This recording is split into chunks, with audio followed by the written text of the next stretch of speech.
ఇప్పుడు ఏదైతే కోమటిరెడ్డి వెంకరెడ్డి గారు నా పరిధిలో లేదు, ఇది సెంట్రల్ గవర్నమెంట్ అంటున్నాడు కదా.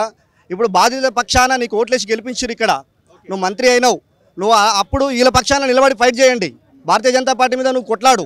అప్పుడు మేము ఏదైతే నేను అభివృద్ధి చేసినా, నేను ఇన్ని రోడ్లు నేషనల్ హైవే చేసినా అని చెప్తున్నాడు కదా కోమటిరెడ్డి వెంకరెడ్డి. మా మంత్రి దగ్గరికి వెళ్ళి కూర్చొని ఫోటోలు పెట్టుకొని నేను ఎన్నైనా తెస్తా, నాకు నితిన్ గడ్కరీ గారు నాకు ఆ దగ్గర వ్యక్తి అని చెప్పేసి ఇలా నువ్వు ఆపలేవా?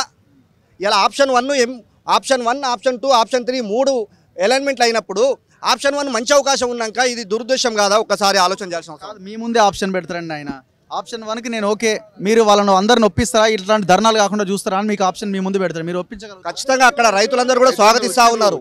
అంటే దానివల్ల ఎంత లాభం జరుగుతుందో ఒక్కసారి మీడియా మీరు వెళ్ళండి అన్న. నేనేమంటున్నానంటే మీరే చూడండి, ఎందుకంటే కొన్ని విలేజ్లు మొత్తం కూడా అక్కడ డెవలప్మెంట్ జరగలేదు. ఇవాళ ఆల్రెడీ ఉంది, ఏదైతే హైవే ఉన్నది 100 ఫీట్ల రోడ్డు ఉన్నది, ఏది గిరికబాయిగూడ నుంచి రోడ్డు ఉన్నది, ఉన్నాక దాని పక్కన ఇంకో రోడ్డు ఎందుకు అవసరం ఏముంది? అంటే నీ కొంతమంది వ్యక్తులకు లాభం కోసమే తప్ప ఈడ ఈ బాధితులు ఉన్నారు, వాళ్ళ కష్టపడి వాళ్ళ పిల్లల పెళ్లిల కోసమో దేనికోసమో సంపాదించుకుంటే ఇవాళ నిలువున ఇండ్ల మీదంగా పోతుంటే నేషనల్ హైవే ఎంతవరకు కరెక్టు? గత పోయినటువంటి శాసనసభ్యుడు అదే చేసిండు, చివరగా ఏమైంది? ఎక్కడ ఉన్నాడు? వాళ్ళు అనుకుంటుండొచ్చు కదా, కేవలం 3000 మందే కాబట్టి పెద్దగా ఇబ్బంది ఉండదు నాకు భవిష్యత్తులో కూడా అని అనుకొని ఉండొచ్చు. సో మరి 3000 మంది 30,000 మంది అవుతారు. ఎందుకంటే ఇది నల్లగొండ ఏదో ఎవరి స్వార్థం కోసమో కాదు. ఈ నల్లగొండ అభివృద్ధి చెందాలంటే నిజంగా అవకాశం ఉన్నది, మేధావులు ఉన్నారు. నల్గొండ క్లాక్ టవర్ సెంటర్లో మీదే తొలి వెలుగు మీరే రండి అన్న రగన్న, మీరే చర్చ పెట్టండి. లాభం ఏంది నష్టమేంది, లాభం అయ్యే కల్లా చేయండి, ఖచ్చితంగా మేము మద్దతు ఇస్తాం. ఏదైతే జాతీయ పార్టీ మాది సెంట్రల్ గవర్నమెంట్ మా మీద రుద్దుతున్నారు కదా, ఈరోజు ఖచ్చితంగా మేము బాధితుల పక్షాన కూర్చొని మేము కొట్లాడుతున్నాము. ఇదే మున్సిపాలిటీలో అడిగితే వాళ్ళు ఏమంటూ తీర్మానం చేయమంటే చేయనని చెప్పేసి, అంటే వాళ్ళు ఎంతసేపు ఉన్నా కోమటిరెడ్డి వెంకరెడ్డి కనుసైగల వీళ్ళు 3000 మంది ఏమవుతుంది, నేను 1,00,000 ఓట్లు వేసిరు నాకు ఎదురు లేదని చెప్పేసి అనుకుంటున్నాడు. ఖచ్చితంగా వెంకరెడ్డికి దగ్గర పడ్డది, ఎక్కడ కూడా నిరసన వ్యక్తం చేస్తాం. ఇప్పుడు జిల్లా పరిషత్కు కూడా వస్తున్నాడు, మేము అందరం పోయి మరి కాన్వాయ్కి అడ్డుపడతాము, గోల చేస్తాము, ఎక్కడ కూడా నల్గొండలో తిరగనీయం. ఎందుకంటే నల్గొండలో ఆయన కమ్ డౌన్ స్టార్ట్ అయింది, ఇప్పుడు 6 నెలలు ఎక్కడ కూడా సమస్య వస్తే కనీసం వచ్చి మందలిచ్చే పరిస్థితి లేదు. మీరు కౌన్సిలరా? మరి కౌన్సిలర్ మీరు మీ మున్సిపాలిటీలో ఏం చేస్తున్నారు? కార్పొరేషనా మున్సిపాలిటీది? మున్సిపాలిటీ సేపు గొడవ చేసినాము, ఈరోజు కౌన్సిల్ మీటింగ్ ఉండే మేము అందరం కూడా నిరసన వ్యక్తం చేసినాము, మేము బైకాట్ చేసినాం కూడా. ఖచ్చితంగా తీర్మానం చేయాలని చెప్పేసి వాళ్ళు మెజార్టీ ఉన్నారు కాబట్టి తీర్మానం చేసే పరిస్థితి లేదు. ఇంకెవరు ఉన్నారా భూములు కోల్పోయిన వాళ్ళు? మీరన్నా చెప్పన్నా.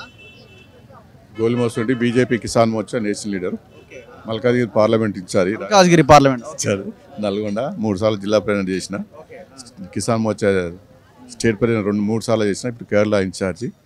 మీరు ఎప్పుడు కూడా డెవలప్మెంట్ని అడ్డుకుంటున్నారన్న లైన్ వినిపిస్తాము.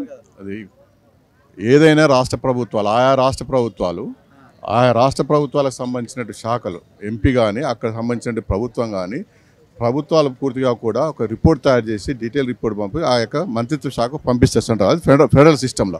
ఇది కేంద్ర ప్రభుత్వం, ఇది నితిన్ గడ్కరీ చేసిన మాకు సంబంధం లేదనేది తప్పించుకోవడానికి ప్రయత్నం చేస్తే ఇది తప్పుతో పట్టిస్తాడు. దీని యొక్క అలైన్మెంట్ వలన ఎక్కువ నష్టపోతూ ఉన్నారు. ఇంకోటి ఏంటంటే ఎక్కువ నష్టపరిహారం చెల్లించాలి. అక్కడ ఉన్న కోట్లలో ఆస్తి ఉంటే ఆయన 100,000లో ఇచ్చేటటువంటి అవకాశం ఉన్నది. దీనివల్ల ఏ ఒక్క వ్యక్తి కూడా మంత్రి కానీ ప్రభుత్వాలు కానీ ఎవరు కూడా కానీ బాధ పెట్టే విధంగా వ్యవహరించొద్దు.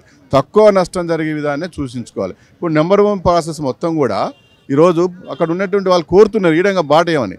నీకు వచ్చిన ఇబ్బంది ఏంది, ఎందుకు ఈ బాటని ఎంచుకున్నావు, నెంబర్ 3 ఎందుకు ఎంచుకున్నావు, స్పష్టం చేయాలి. దీనివల్ల ఉపయోగం ఎక్కున్నది, దీనివలన ఇక్కడ అవుతుంది, నష్టం తక్కువ జరిగేటటువంటి విషయాన్ని గమనించాలి, పరిణామం తీసుకోవాలని మేము డిమాండ్ చేస్తున్నాం.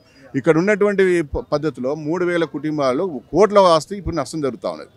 కోట్ల కొద్ది రూపాయలు నష్టం జరిగేటటువంటి రోడ్డును బైపాస్ను ఉపసంహరించుకొని నెంబర్ 1 పూర్తంగా కూడా గతంలో శేషమ్మగూడ మించి రైతులకు అక్కడ వచ్చి ఎక్కువ రేట్లు పెరుగుతుంది, ఎక్కువగా అభివృద్ధి పొందడానికి అవకాశం ఉన్నది. దాని ప్రపోజల్ ఎందుకు విరమించుకున్నారు మీరు బట్టవేలు చేయాలి. అక్కడ ఉన్నటువంటిది ఏంది, ఇక్కడ దాంట్లో ఉన్న మరమ్మతు ఏంది, దాంట్లో ఉన్నటువంటి అంతర్గత విషయం ఏంది, దాంట్లో ఉన్నటువంటి పూర్తిగా ఉన్నటువంటి అంతర్గత విషయం ఏంది, ఎందుకు చేస్తున్నావు, ఎవరి కోసం లాభం చేస్తున్నావు, ఇక్కడ ప్రపోజల్ పెట్టడానికి కారణం ఏంది. ఇంటికి మహిళలు పోతే గెదివి ఉండాలను, ఎంత అన్యాయం ఇది.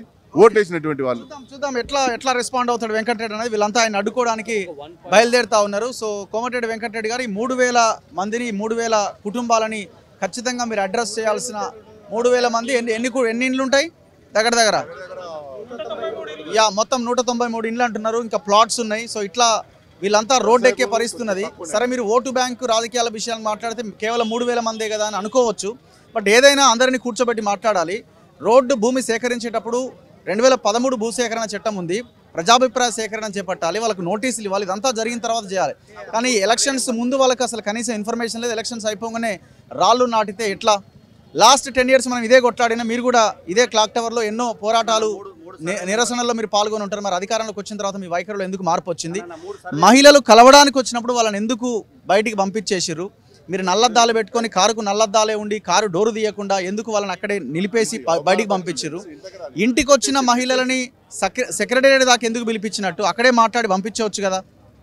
సో వీటన్నిటికీ మీరు సమాధానం చెప్పాలి. అధికారంలో ఉన్నప్పుడు ఒకటి, ప్రతిపక్షంలో ఉన్నప్పుడు ఒకటైతే కరెక్ట్ కాదని మేము చెప్తా ఉన్నాం.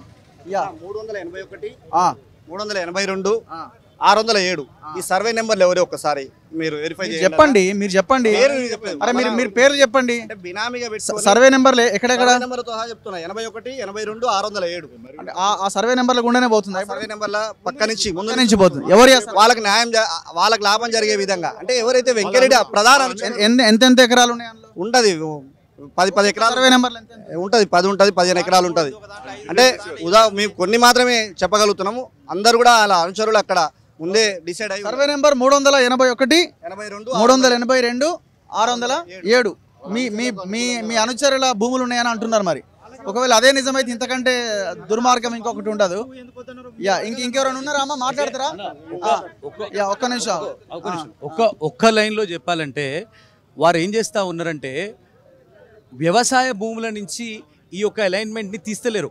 అక్కడ అలైన్మెంట్ తీస్తే భూముల రేట్లు పెరుగుతాయి, రైతులందరూ కూడా హర్షిస్తారు, స్వాగతిస్తున్నారు. కానీ ఈయన ఏం చేస్తున్నారంటే టౌన్ మధ్యల నుంచి వీళ్ళు ముందే ప్లాన్ ప్రకారంగా ఒక 6 నెలల నుంచి కూడా ఒక స్కెచ్ చేసి మంత్రి గారు వారందరూ భూసేకరణ చేసి వాళ్ళు మొత్తం భూములని కొనుక్కొని అక్కడి నుంచి అలైన్మెంట్ తీస్తున్నారు టౌన్ మధ్యలోకి వెళ్ళి. మీద ఎకరాలు ఎన్ని గజాలు? 400 గజాలు సార్.